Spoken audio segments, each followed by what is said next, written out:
Yeah.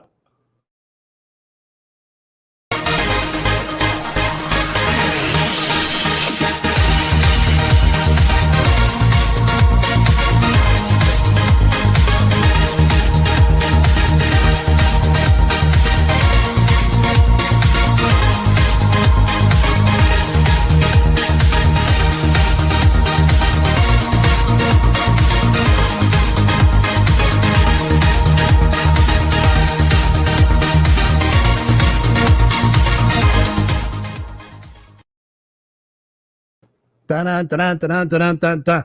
What's up, ladies and gentlemen, boys and girls of the Unfiltered crew? It is Christopher Rausch and Scott Goyette. Tonight, you're at your Unfiltered experience every Friday night, 5 p.m. Pacific Standard Time. But today, it's a special show. We're broadcasting 3 p.m. Pacific Central Time, Pacific Standard Time, and 6 p.m. Eastern Standard Time. We appreciate you guys being here early for the special show. We got some things going on, so we decided instead of just bringing you a replay, we'd come to you a little bit early, and perhaps you can get your weekend started a little bit sooner. So thank you guys for being here, whether you're live or on the replay. We always appreciate you guys tuning in. And if you're tuning in on the podcast, just to let you know, this is actually a video cast as well that is produced out of YouTube, our Unfiltered group page, and also Facebook. So we just appreciate you guys being here, and we're looking forward to a great conversation. What's up, my brother Scott? How are you doing this beautiful Friday? Well, first of all, I would like to lead us off with a little bit of gratitude, Chris, because you were kind enough, and our future guest, who we'll introduce in a minute, was kind enough to switch time. So a good buddy of mine, his wife's going to be out of town. He's got front row tickets to see David Gray, one of those singer-songwriters from a few years back. And he was kind enough to invite me. And when people are kind, I try to jump on board. So I'm going to get to go to that. And that's why we're going to be doing this early. So I like to be honest, full, we always talk about transparency, authenticity. Yeah. And I also thought of something too, though. I love chances like this because maybe there's some people who can't do it later. It's earlier. So we might have a different crowd here. So I'm looking forward to some new faces, new comments. I see all goodness, Chris, but I am sweating like crazy because I've been running around all day, and I know you are too. I'm trying to diffuse. I got the fan going. I've got two fans on. I literally was just at my son's graduation, or my graduation. Fuck me. I was at my son's orientation. Yeah. And my wife decided that she needed to go to the front office and get on the school system and everything. I'm like, I have to do a show in like 18 minutes. And she's like, well, you better start walking. And so I literally had to run 20 minutes with my bad back and in shoes without socks. And I was just like, all right, this is fun. I'm like crippling down the road. People are probably going like, look at the poor guy. He's trying to run. I'm so sorry. But we make it. We always make it because we're unstoppable, ladies and gentlemen. We always make it. What they don't see on the other side is there's usually 30 seconds to go. Like, I'm in my boxers throwing on a shirt. Somebody's yelling at me. Like, and all of a sudden you're like, here we are. Right, here we are. We show up. And that's what we want for you guys.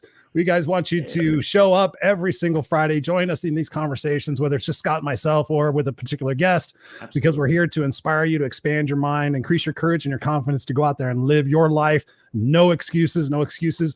And as always, we want to do a little shout out here for our friends in our community at Help Heal Humanity. It's helphealhumanity.org. It's one of the organizations that both Scott and I are very passionate about supporting. Serena Buffalino is one of the most amazing people on planet Earth, and she is selfishly giving herself tirelessly every single day to make the world a better place, building schools in Haiti, feeding the homeless in Hamilton, Ontario, and we're doing things here in the United States. We just got through doing an educational program for at-risk kids. So we're constantly going. So if you're looking for an organization to donate some money or donate some time or even just your social currency to get the word out, please go check out helphealhumanity.org. We would love and appreciate you for doing that. It's an incredible organization. And the new thing we're asking is if you happen to work for an organization that doesn't currently support a nonprofit, we would love an opportunity to go in there and speak to them and have what we call the employee contribution program implemented, so where maybe everybody can just take 1 or 2% of their paycheck and know it goes to a worthy cause to help us build schools and continue to feed the children in need, feed the people in need, and actually get educational programs out to people. So helphealhumanity.org. We appreciate you guys for supporting that. If you get anything out of the show, please go do whatever you can, even if it's just $5 or even just sharing out the organization. We appreciate you guys for doing that. And without any further ado, let's just jump right into it. Tonight, we have a great guest. We're going to be talking about motivation, inspiration, real talk, real stories about, a journey of a person who has gone to hell and back. Literally, we're going to hear her story. We're going to hear how she overcame insurmountable odds to be able to come here and speak to us today. Without any further ado, please welcome to the Unfiltered Experience, Miss Renee Reisch. Miss Renee, how are you doing tonight, my dear? I'm doing great. Thank you so much for having me on. I'm just really honored to be here with both of you. I feel like here I ready to show up and you're both running, sweating to get here for me to make this happen. A little bit wet. Phone calls back and forth. You did great. I'm so happy to be with both of you and to share our voices together. Yes, thank you. I'm just glad when I looked up as Scotty wasn't wearing a white shirt, because normally I wear black and sometimes we match and sometimes we don't match. So I'm the salt and he's the pepper. Oh yeah. Two flavors that make a steak taste great together, Christopher. Ooh, yeah. Well, that should be our new tagline. Two flavors that make a steak taste great together. I was having trouble saying that. That was a little much. Can you say that? I don't want to do it again. It was hard. Let me hydrate myself. So welcome to the show, Renee. One of the questions that we've been asking people at the beginning of the show, obviously a lot of stuff has been happening in the world over the last couple of years. And just out of curiosity, how has the COVID period of life been for you? And, the lockdowns and the isolations and the different things that have happened, whether it's impacted your business or anything, what are some of the things that you've learned from this period of time as our world evolves and pivots? Great question. Something I knew before that is even to a stronger message now is the impact that authenticity in relationships has. Because I have not traveled so much virtually as I have during this pandemic. I was on a Zoom call, just a call earlier today with Ireland. When would I meet Ireland? I mean, it just happened. We were both on LinkedIn and he said, "Are you available now? Because can you meet tomorrow?" It was like 9 p.m. there. I said, "How about now? Because I've got other stuff going on." He said, "Okay, let's make it happen. What's your link?" Here's my link. Shot it over to him. Next thing I know, I'm on an hour-long call with an influencer in Ireland, and he's coming on a show I'm doing next week. So you never know. I mean, it's different than it was 2 years ago. We're in a different world right now, and everyone had to pivot in some way. You could either, just have the mindset of what am I going to do? Oh my God, and freak out, or go, okay, let's get creative. What's going on? What are other people in my industry doing? How are they shifting? And how can I make this work for me? We never want to, just do what somebody else is doing because you want to put your own spin of oil to it. It's your life. It's your journey. But how can I make it work for the business that I'm in? And just go and do it. Don't worry so much about being perfect. Just go and do it and make it happen. And no one's perfect. We know this. I know this. I'll be the first to say the leader of not perfect, but that's okay. I used to worry so much about being perfect with everything I did. But I'm like, you know what? The right people are going to be around me at the right time. And they're not perfect either. And nothing has to be just so to make a move. Tell us about a time when you learned about that. Tell us about a time in your life where you maybe were looking at something being perfect and God, source, universe said it's not going to be perfect. And here's the lesson you need to learn from that. The hardest lesson was losing my voice. Trying to take care of every single person under the sun but me. Making sure everything was just so, and making sure everybody was taken care of. Exactly the right thing, the right time, say the right thing, do the right thing, please everybody. Well, I was digging a grave for myself to bury myself 6 feet under. That was a hard lesson, a very difficult lesson. So knowing that the universe makes no mistakes, why do you think you might have lost your voice? Because I always ask this question of myself when something happens and I'm like, this is not fair. This is not right. Like, what was the lesson sitting there, you think? I'm going to say that at the time, it didn't happen for me. It happened to me. And I was out of my mind. I was literally, I guess we'll just get right into it. I fell into a deep depression. I didn't want to live anymore. I did not want to live because what happened is I had sores on my vocal cords that were insurmountable. And, I couldn't even swallow my own saliva. It was just extreme pain. Yeah. And I looked forward. This is an interesting thing that I realized, not at the time. Hindsight is 20/20 with or without glasses. I will tell you this. Right now you're blurry without my glasses, but even without them, it's interesting. So, we always want to do the right thing and say the right thing. And I don't know if we always do, but I always did. And in taking care of everybody else, I really got so ill, like I was saying, and I was pulled out of life with no voice and no way out of my own situation that I knew of. And doctors couldn't help me. Western medicine was not the answer. They told me they couldn't help me. had no answers. They took 20 vials of blood, trying to figure out what's wrong with me, trying to peel back the layer of the onion and give me an answer of, here you go, take 2 and call me in the morning kind of thing. They was not take 2, take this, they could not give me anything, literally nothing. Wow. I'm surprised that I wasn't in the hospital with an IV coming out of my arm because I wasn't eating or drinking. I couldn't, as I said, swallow my own saliva because it was too painful.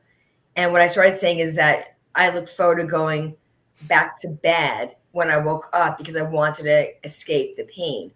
What I'm going to say is, as is in life, what you are meant to face, you cannot escape. Right. And I say that because I would wake up in the middle of the night in such flipping pain that I would think and spit out my own saliva because it was so pain. And I would cry, yet I had no voice to hear my pain. It was just the water coming down my cheeks. So what shifted for you? What changed the trajectory of all that? If the doctors couldn't do anything and you're in all this stuff, what was the thing that shifted? Was it God source universe, or did you find an alternative medicine or something?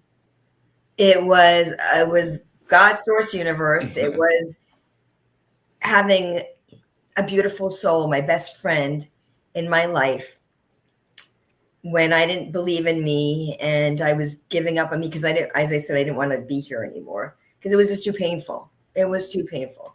And there was no hope. There was literally, we have nothing to give you. I'm just like suffering in silence.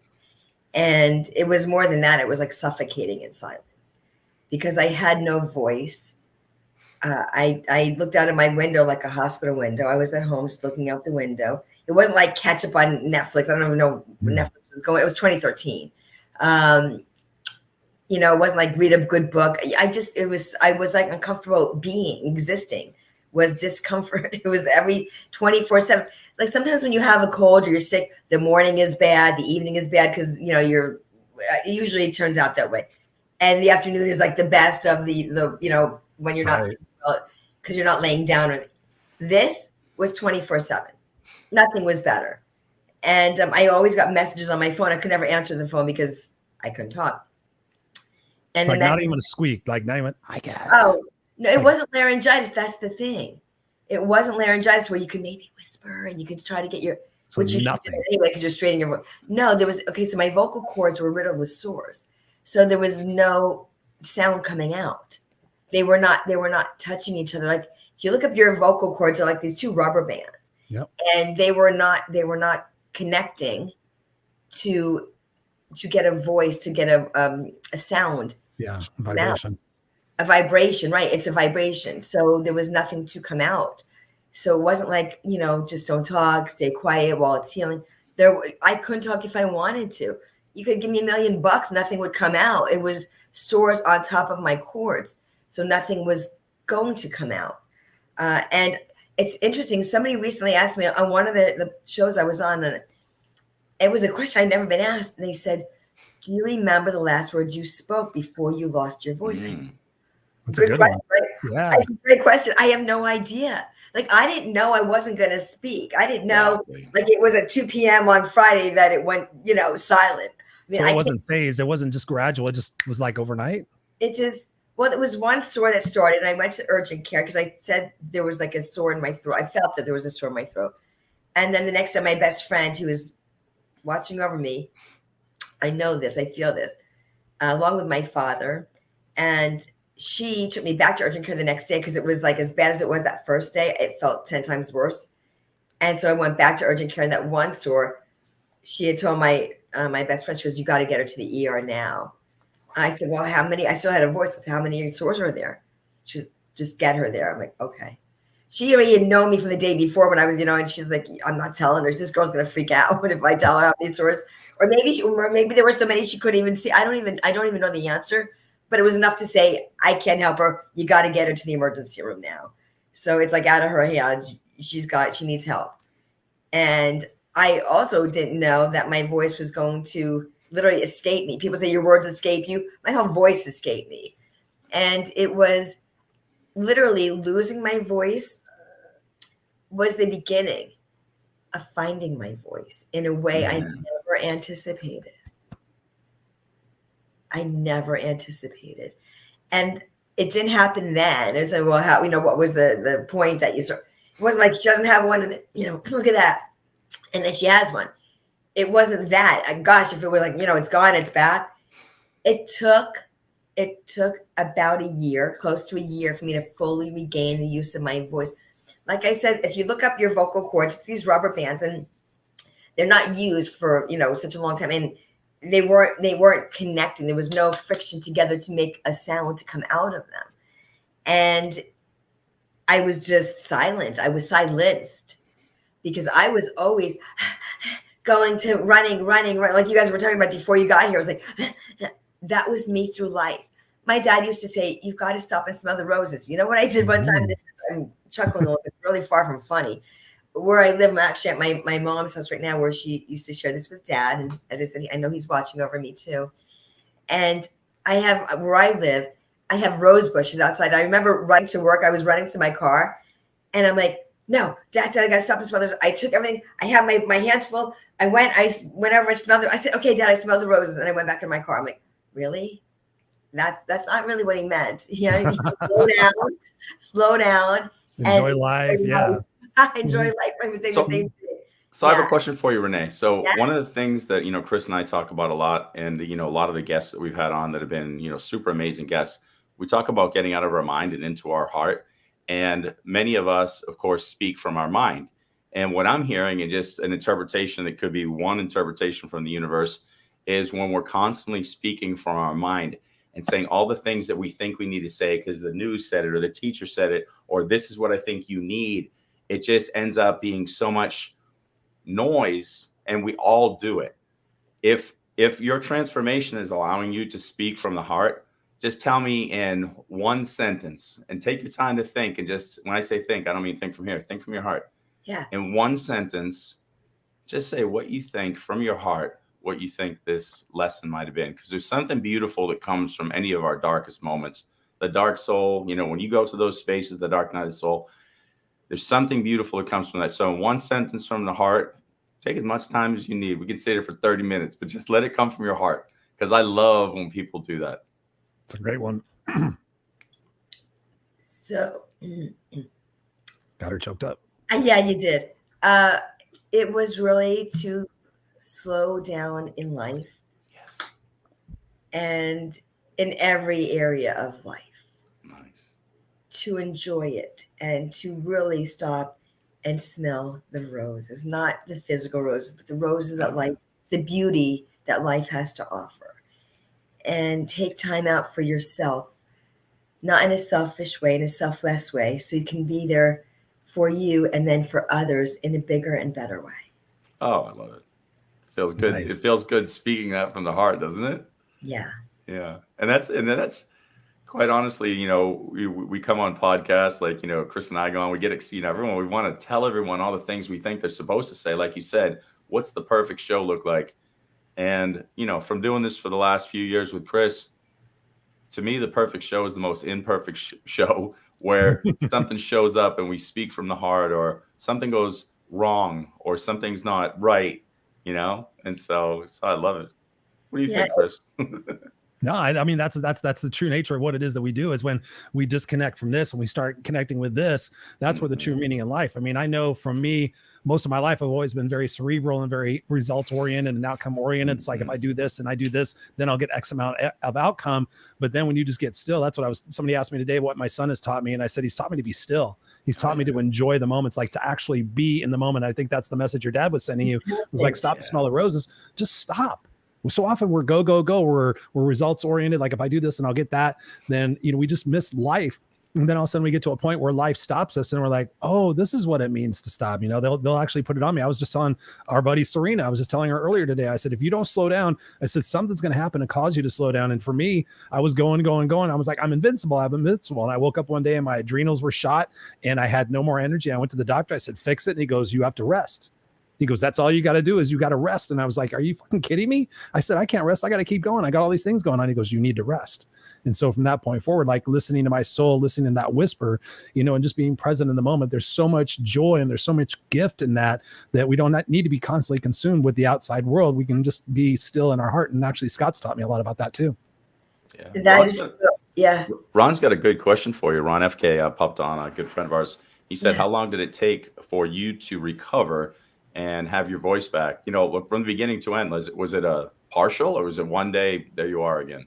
Good question. So Thank you, Ron. Thank you, Ron, for chiming in and for your question. So it's interesting. I was in corporate America, taking care of multi-million-dollar teams that I was responsible for, as well as corporate initiatives that they gave to me because they saw that I was connecting with the people in the building. They saw that all this stuff, so they kept giving me more and more to do. And of course, people pleasing, said, oh, how could I say no, right? How could I say no if you think I can do it? I got to figure out a way to do it. I was out of work. It was a 3.5 month LOA. At the time, LOA was leave of absence. Now to me, it means law of attraction. LOA, complete different meaning then to now. You were attracted to the law of getting better. Yeah, exactly. So that's what it was. And then once back to corporate America, actually, I was pulled out again. I wanted to get back so badly. I ended up going back, and then I was pulled out again for another 3 weeks. My body, like my mind wanted to start talking about, hard head, and my body wasn't there yet. I was pulled out for another 3 weeks when I went back because I kind of fainted while I went back. So I wasn't quite ready. And so I was pulled out again, and then it took close to a year for me to fully regain the use of my voice. So it would go in and out like that rubber band. So when if you just take a rubber and you're like this is a snap. But if you rub it together and you create that energy and you heat it up and you pull, you get more life out of it. It's like our muscles, they atrophy when they're not used. When you go into the gym or you go to work out, you don't just start running, 10 miles, unless of course you're Christopher Rausch and you got to be at the podcast. and then you just have to do it and without warming up because you don't know what's happening. Nope. Other than that, you warm up. Love you, Chris. You just do that. And then what happened is they totally atrophied. So they weren't used. Wow. And I had to do these exercises. And actually in my book, which we'll talk about that, I took one of the exercises was taking a look in the mirror. And I said, talking about having to look at yourself in the mirror, that was a hardcore look. It was, metaphoric and real. So it was very interesting. It took, like I said, I would start talking and I was, in charge of all these teams and I had to present and I had to do things and speak to people and it would go. And it would go out.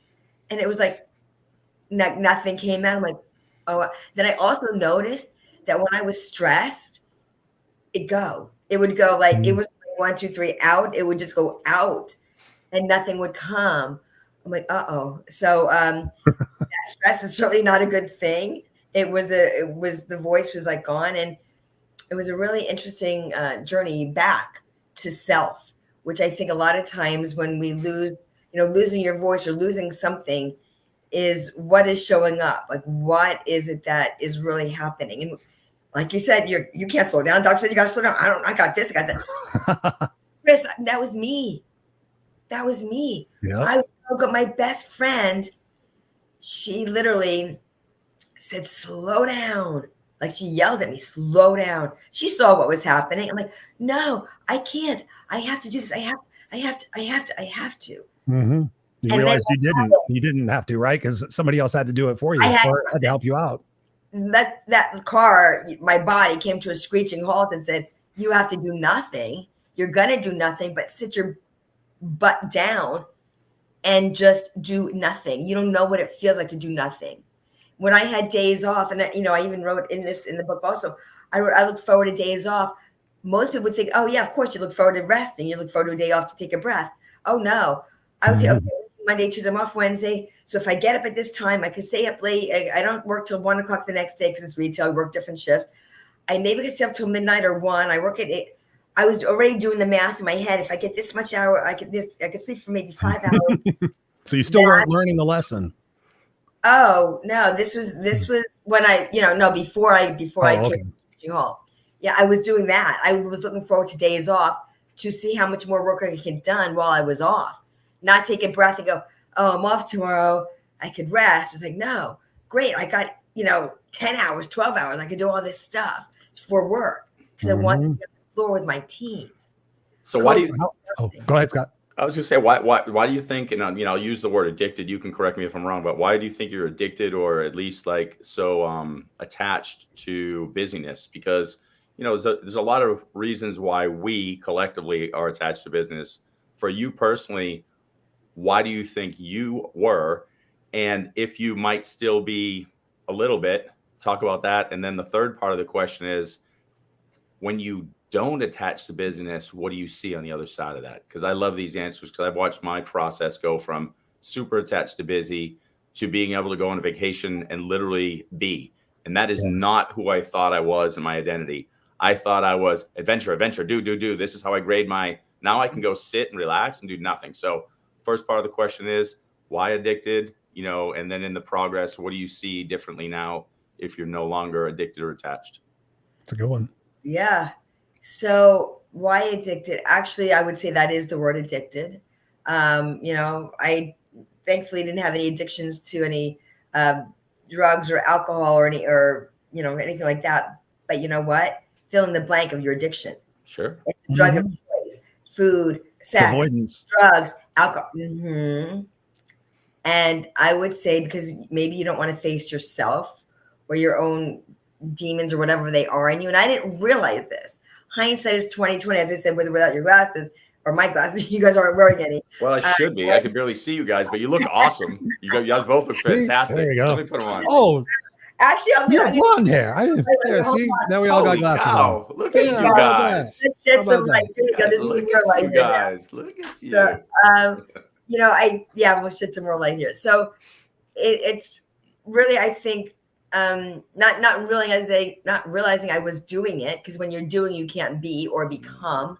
Right. And it was a rote. It was automatic. I was just doing, and never being, because I was just in that mode of just go. We're like, cut from the same cloth. I'm listening to both of you guys. I'm like, wow, I can relate.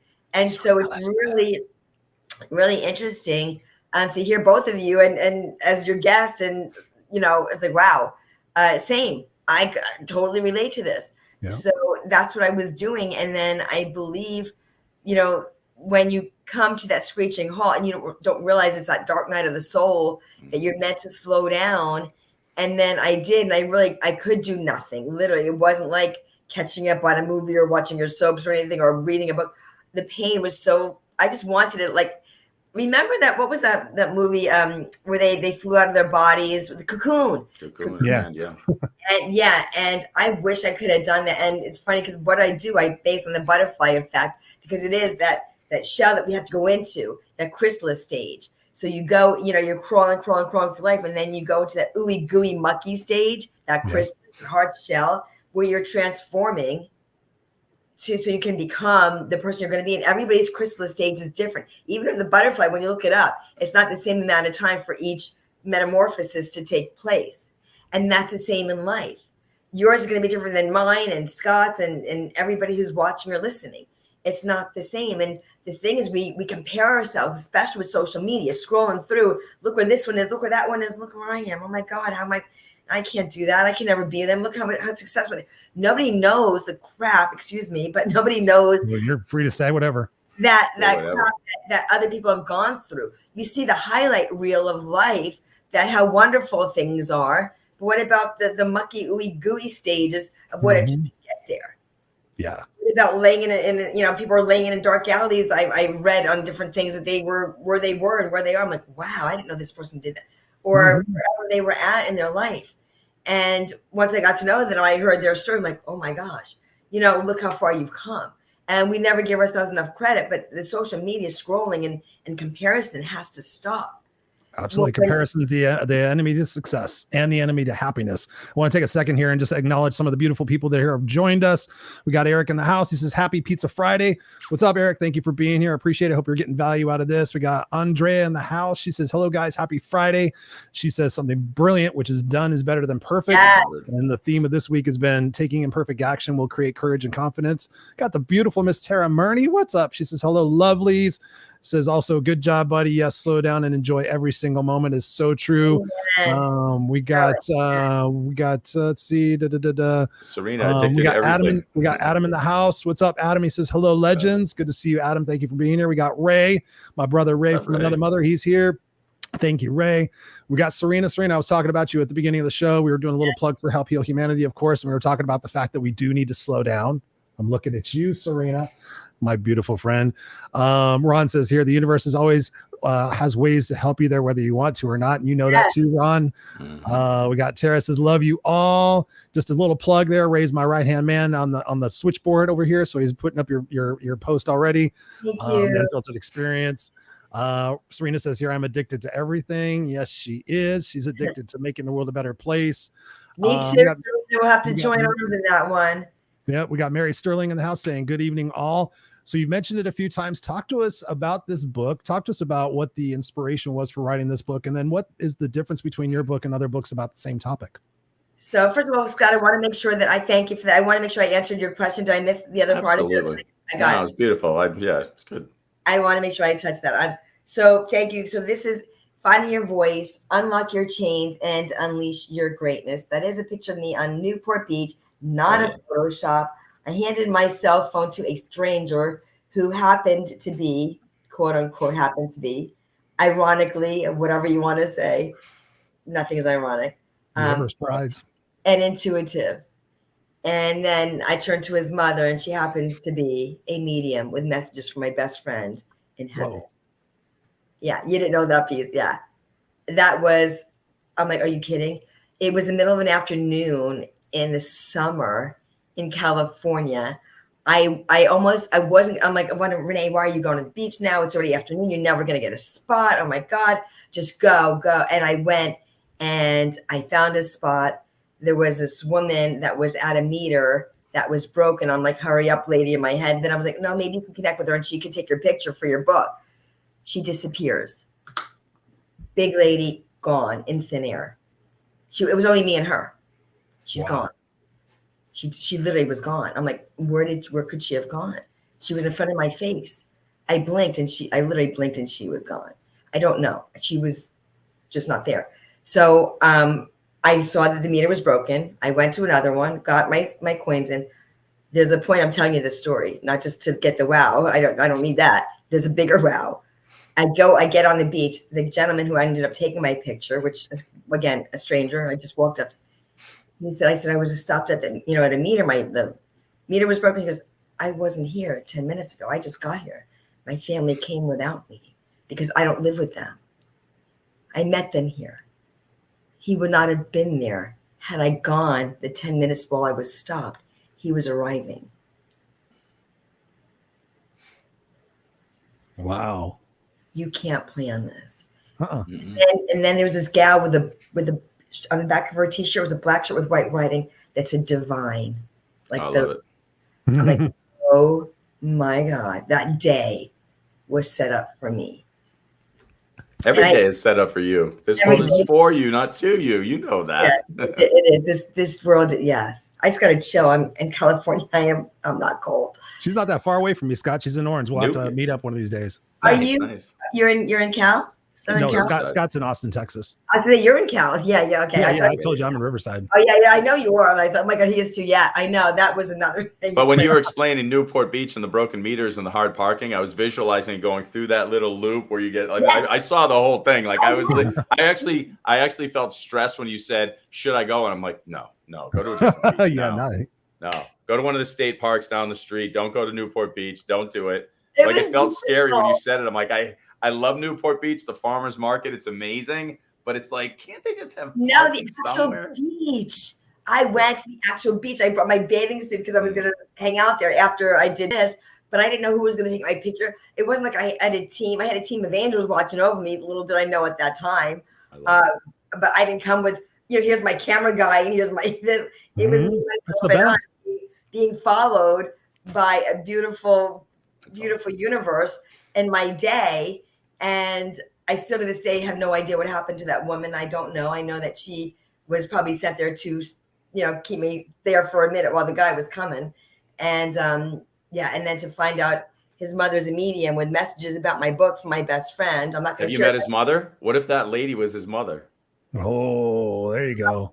I want to thicken the plot here. I don't want this to be easy. I want to make more coincidences. No, it was not. They were different. They were completely different. But how crazy would that be if you're like, your mom looks a lot like that lady? No, they were not an angel. They were not the same person whatsoever. However, it was very interesting that happened. And then to see the girl shirt with the word divine, I took a picture. I said, I need to take a picture of your shirt. This whole day has been amazing. It was like towards the end of the day, and she's like standing in front of me with the shirt and the whole thing about what, divine intervention. I'm like, oh my God. I had it. How long after you regained your voice did you write the book? So that was 2013. So there is another piece to this that I should say. So I was released from that 25-year career. I say the word released because it was a release in 2017. My best friend transitioned that was February that I was released in July of 2017. My dad was December of 2018. Oh, wow. So it was the 25-year career gone. Yeah. My best friend of about 20 years that we did everything and nothing together. We just spent, lots of time together, just my best friend in the world. And then my dad. And, a lot of hard punches, really sucker punched. I thought the 2013 was a sucker punch. Then you have those three things happen in a short amount of time, and you just get, you're knocked all over the place. And I really didn't know what the heck I was going to do. I didn't. Mm-hmm. And what I do to figure it out, I just kept living life.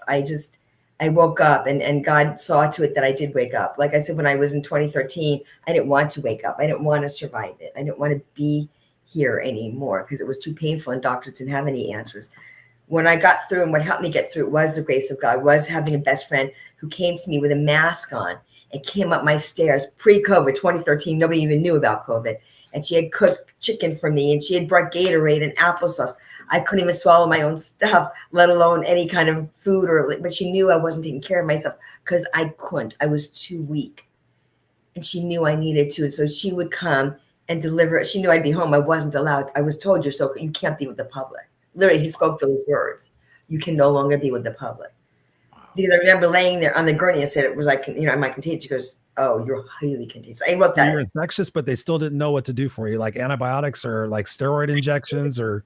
No, because it was not, it wasn't bacterial. It was a virus. So they couldn't give me, take 2 pills and call me in the morning, take 10 of these, we'll check back with you. I kept getting, my phone kept ringing and I couldn't pick it up. There was no voice. I just let it go to voicemail. And I would say, this is your doctor's office. It would say, go for more blood work. I'm like, oh my God, I'm so weak. What more do you want from me? That's what I was thinking. Like, what else can I give you? I don't know how they were squeezing it out of me. I needed everything I had. And they were trying to peel back, like I said earlier, that layers of the onion to see what is wrong. And you asked how long it took when I sort of wrote the book. So all of that took place. The job release, my best friend transitioning, my dad transitioning. I think it was in 2018 at some point. Well, yeah, because my dad passed while I was still writing the book, but I know he knows about it now.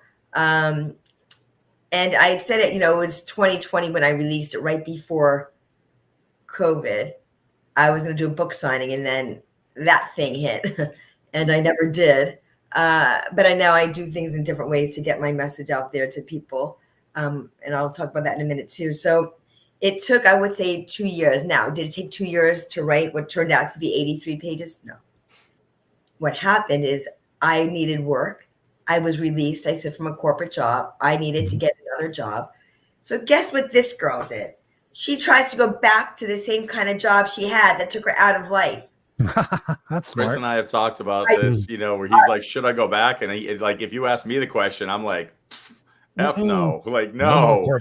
But you want to go back to safety and comfort. It's human nature. Scott, bingo. Yep. That's why you got to hang around with people like us who go, we're not letting you do this. We love you too much. Baby. Love you too much. Don't do it on my watch. Well, why did I do it? It's what I knew. 25 years. I was in corporate America. I would say 30 plus, maybe 35, long time. That company, 25. Last 10 of the 25, I was in management. So I was up there in the ranks. And as I said, taking care of all these departments, millennials, middle, older, everybody under the sun. Corporate initiative they gave to me too, in addition to those teams. Lots of running around. And then I said, well, I don't care what it says on the marquee. I could do this with another company. And I started applying to all those kind of positions. And then they said, why do you want to work here? You could run this place. I'm like, oh my God. I didn't want to run the place. I just wanted a job. And I had all this great experience and had all these awards and all these great accolades and all these things. Exactly. Yeah. You've done all this. You've already this. They probably thought I was going to jump ship the next thing I got, or that's you don't want a job in sales when you could run this whole thing. I'm like, oh my God, what the heck am I going to do? The thing I thought was going to be the easiest is like the most difficult. Like I didn't care what it said in the marquee. Just somebody just hire me. Right. They wouldn't. Nobody. I mean, I even got recommendations from people in the business. No. I'm like, oh my God. Meanwhile, up there is probably laughing at me. Go, are you for cotton picking real? Protecting you. Why the heck do you think you were pulled out not once but twice? Why do you think that was done? Not to you, but for you. For you to go back, go here, I'm here again. Yeah, what's wrong with that? I needed a job. What was wrong with that? I wanted to do something that I knew I could do. It was the safety, uncertainty, comfortability. Yep. Of course. Yep. So what do you ultimately end up doing? What are you doing now? Now I do transformational and mindset coaching. There you go. And this is what it's about, because it was, in my case, losing my voice to find my voice. Now I help those struggling and suffocating in silence to find their voice with more confidence and courage, and to be the leader in their own life, successfully in their business, in their personal life, in their marriage, wherever that is in their fill in the blank. Because the way we do one thing, I'm not going to say is the way we do everything, but is the way we do most things. Right. And in the book, and what I did in the book, and I had these takeaway sections, because after each, it's a thin, easy peasy read. And what I'm going to make an offer to your audience here, that I'm going to be able to do a kind of book signing for you. I'll tell you what I'm going to do in a second if anybody's interested. And I literally leave 3 to 4 line pages for you to answer the question. I'm not going to say it's going to take 3 to 4 line pages. What I am going to say is that now becomes an evergreen tool for you to utilize, because I pose questions. This book wasn't written for me, but for the audience and the journey of finding their own voice in their life. And there's this gal that I met on a Zoom call, I don't know, several months ago, and she kept showing up on different Zooms. I'm like, that's interesting. Here's this girl again. She says, Renee, I have so many books in my house. Yours is on my nightstand. It sits right next to my bed. And I do an exercise every single night, and how much it's helped her in her own journey. I said, I am so happy to hear this. This is what it was written for, not for me and read, oh, poor me, the girl went. This is not a sad book. This is not a book as first she went here and then she did. I don't want to read a book that's sad. Go turn on the news. You can be sad for free and go just turn it on. And that's what, no. This is a book about resiliency. This is a book about overcoming. This is a book about you. Well, you will find your own voice within my words. You will be able to speak them in your own life.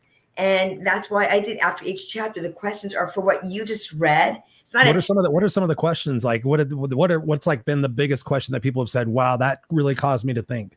Great question. I love questions. Questions are the best, because when you ask the right question and you're honest with yourself, you can change everything. Like this week, I've had such amazing success with asking people, when did it become acceptable to be mediocre? Like, well, Chris, it's never been. I'm like, if it's not acceptable, then why are you allowing it? So what are some of the questions that you ask? These questions are based on the chapter they just read. So when they get the book and they read the chapter, they can then see some parts of the book. They're gonna laugh and go, that's so funny. I can't believe she even shared that with us. It's pretty funny that I would, I'm sure that's gonna happen because people did say that to me. And then other parts, the readers will go, oh my God, that's so sad that this girl actually felt that way about herself. So the questions are based on the chapter that you just read. And they're like 2-page, they're really short chapters because I wanted to have 11 chapters for the divine number of 11. What I did anticipate is having 83 pages. If you add 8 plus 3, that's 11. I couldn't decide that if I planned it. When I got the book, this manuscript, you turn in a manuscript, you don't know what it's going to with the font and the forward, and the sheet table of contents. You don't know how many pages it's going to turn out. And I looked, I said, oh my God, no way. How did that happen? So it's really an incredible journey. And what I'm going to also say, and I was really blessed, 2 weeks ago, Wednesday, so just 2 days ago, I launched the audiobook for my Finding Your Voice, Unlock Your Chains, and Unleash Your Greatness. And people used to ask me, and in the teaser of the book, people used to say, who's going to do your voiceover? And then I say, are you kidding? Did you read the title? Of course, you're going to do it. I did it. And I am just so honored and proud to lend my voice to this project of helping others find their voice and to be able to do the audio version. When I was laying on a gurney in a hospital, hearing the words that this might be permanent damage, that your vocal cords are riddled with sores, and this could be it. To be able to stand in front of a microphone and do an audio for my own book to serve others in a great way. Right. I am like, this is just life coming to full circle to be able to serve and to give and to share. This story may be mine, but I know it resonates with people who are listening on ways that they have lost their voice in their business, in their life, for themselves, where they're not speaking their own truth, because I did not. Mine, I truly believe, Chris and Scott, that the physical loss of my voice manifested from the metaphoric loss of my voice in 100%. life.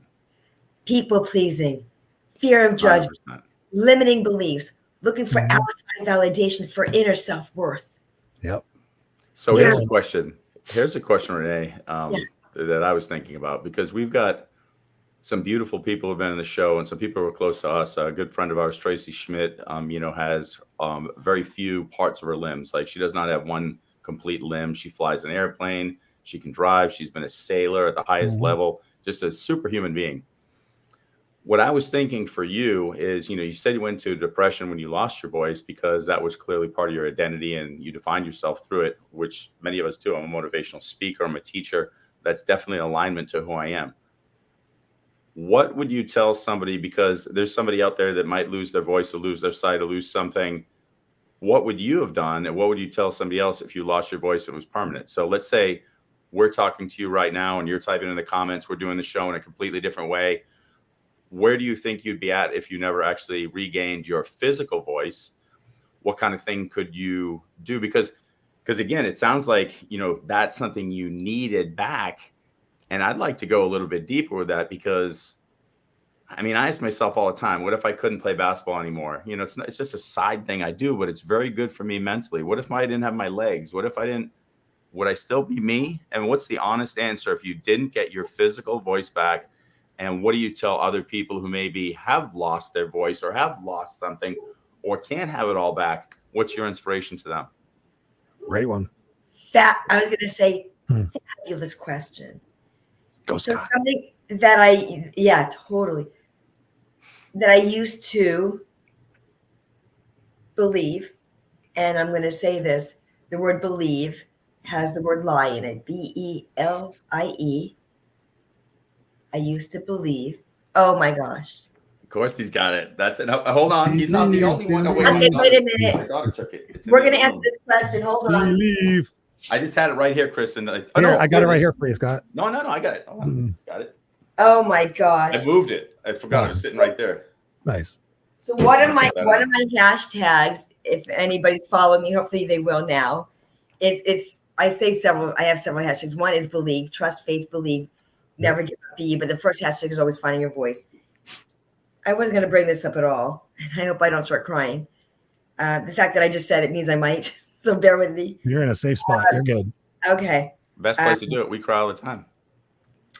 So you showed bracelets. I really didn't anticipate this at all. Divine timing. This is a bracelet. It doesn't say believe, but it is one of the hashtags. Like I said, I do finding your voice, trust, faith, believe, Never give up. Be you.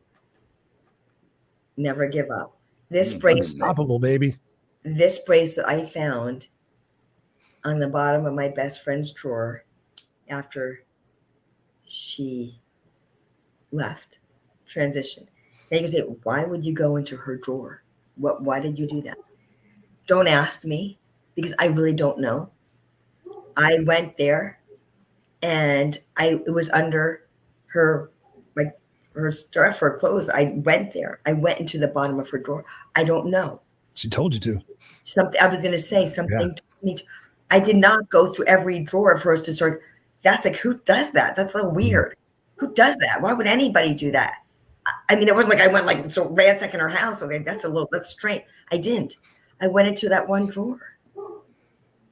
That I didn't know. I didn't even know that I was looking for anything. I can't even answer you. I just know that I was guided there in some way. I didn't go into every drawer. I didn't go. My best friend in the world. Mm-hmm. I went and I got this. I saw this. I said, "Oh my God, she wants me to have this." Now I feel the emotions. Beautiful. So we also talk about being unstoppable. So there's another divine. All those words are the same things leading back, and yeah. So I was wearing this all the time, and then it started wearing out, and I don't want to have to, like some of the white was coming off because I was wearing it all the time. So now I don't. I do wear this one. This was hers as well. This hanging one. She had given me this years before, just to have something of hers, maybe something that she knew. I don't know. I don't know if there's, I think she was just a really special person on this physical planet. And I feel grateful to. That is awesome, Renee. Renee, we actually have been going for 51 minutes. I'll give you a time to collect yourself for a second. Renee has been awesome. We've got your link up there in the chat so people can go check out your book. Actually, Ray posted Go Love Now because you got to go love now. Ron says here, confirming you are in the right place at the right time. Absolutely. And I posted this earlier, but Andrea says, love this. So where can people get a hold of you, continue the conversation with you, Miss Renee? What's the best place for people to catch up with you? I'm going to put my link tree because I got all my social media. Yeah, ReneeReisch.com. What I'm going to do, definitely put my link tree up there because it's got all my social media. I've got a Facebook group called Finding Your Voice for Coaches and Entrepreneurs. So please, welcome to join that. And then also what I said I was going to offer your people watching or listening is that if you want an autographed copy of my book, and the audio is on there too. It's not audible. There's an audio on it. Yeah, my link tree. Absolutely. That's beautiful. I'm offering a 30-minute complimentary consultation. If you want to do a meet and greet, you get that. Also, there's 10 steps to finding your voices on there. That's also complimentary. But if you would, anybody like this book to be autographed, it won't be the book itself, but you get the book. I'm going to send me your email and that you got the book. So send me a little screenshot or something. And I'm going to email you a Word document with a special message to you. Once you send me the screenshot that you got the book or the audio, either one, I'll do it for either one. And once I know you've got it, I will send you a personalized message with my autograph on it for you to print out and insert into your copy of your book or to have it for your audio. I would love to let me know that. Just message me on Facebook Messenger or Instagram. I'm there and I'd love to connect. So please reach out, schedule your appointment. I just really love connecting with others. I know there's so many lives I'm here to touch and to impact, inspire. I'd love to get my book into schools and universities because I wish I had this when I went to school. I'm a psychology major. I would have loved to have taken these questions and answered them and gone into groups. I could see this helping so many groups out there, whether it's schools, universities. I want to get with Oprah. I don't know how that's going to happen, but I know how. Well, I'm going to tell you why. I believe as a young girl, she lost her voice when she was raped and molested, and she couldn't speak about it, and she had to find it all over again. So these are people I really want to be able to impact and help them, but especially our youth, the young children, boys and girls, and the college students in America and even out of America, around the world, to help them in finding their own voice. Being isolated for the last few years with COVID slowly hasn't helped anybody. Yeah. So true. To help them. Very true. Yeah. Renee Reisch. Thank you so Not much. Rausch, but Reisch. Thank you so much for being here on the Unfiltered Experience. You're awesome. We're going to place you backstage for just a second. Scott and I are going to finish out the show, but don't go anywhere. So hang on. Thank you for being here. You rock. And there we have it, ladies and gentlemen. Another episode of the Unfiltered Experience. Scott, final thoughts. You asked some really great questions today. I love them. Thank you, Chris. You're welcome. You did too. I think we did it. We did a fine job today, Chris. Yes. The thing that just kept coming to mind, and I had asked the question at the end, was I was like, well, what if you didn't get your voice back? And so the thing I want to put a summary on, and I heard it a lot in her voice, and the word was mentioned a few times, is gratitude. When we lose something and we get it back, we have a sense of gratitude, and we're like, wow, we're so lucky. Now I appreciate it. Whether you lose an item and you find it, or a friend goes away and moves back, or a relationship you break up, you come back, then you feel more grateful. But sometimes we don't get it back. And I want to just tell everybody out there, if you don't get your voice back, if you don't get what you lost back, that space created by the universe is something that the universe is putting out there. Now, in this case, this seemed like a classic, getting hit by the freight train. There was probably taps of the lesson, like slow down, move from head to heart. And it wasn't happening. And so the voice loss, in my guess, is probably a universal, we're going to stop you and then we're going to give it back once you're ready. And so I think there's another thing the universe does. Like I said, it's going to create space and says, this is no longer something you need. We've got something bigger and better to put it in there. And I would say to anybody listening to this podcast, whether it's a video version or listening to it audio, really think about that. If there's something you lost and you feel like you can't go on, take a moment to allow yourself in your heart to let the universe put in that space what needs to be in there, because you are perfect as is in spirit. And Chris and I love you guys more than you'll ever know. And whatever you've lost will be replaced by something bigger and better if you allow it. So beautiful message beautiful message. Everything she said was fantastic. Absolutely loved it. Renee was fantastic. And I just wanted to add that because I think that's an important piece. Chris, what do you got, brother? It's so true. It's so true. I was telling somebody the other day, there's a movie out there called The Sound of Metal. Mm-hmm. And it's a documentary, it's a film, and it's about a heavy metal drummer who loses his hearing. And I can't give away the movie in its entirety, but go watch it, because he has an opportunity to get his hearing back, and he sort of does, but then he realizes that there's a blessing in not having his hearing. And there's a different world that opens up for him. His senses are awakened in different ways. And sometimes, often when we lose something, we think perceptually that we've lost it, but then we shift our perspective and that we have to look at what it is that we gain. If we lose our eyesight, we gain better hearing, we gain better sense of smell, different things like that. So when we think we lost something, we have to open our mind and think about what it is that we've gained, because so oftentimes that we're focusing on the things that we've lost, and we continue to focus on the lack and the scarcity, and we find more of that. But honestly, when you sit there and you focus and you get back into gratitude, and ultimately, like Renee said, the bigger message for me is like, you got to listen to your body, and you got to stop, and you got to slow down, and you really got to smell the roses and really prioritize what it is that you're really here for. Because in the grand scheme of things, we're here for a second. That dash between the time we're born and the time we die, we're here for a nanosecond. We think we're going to be remembered for all these glorious things and all these different things.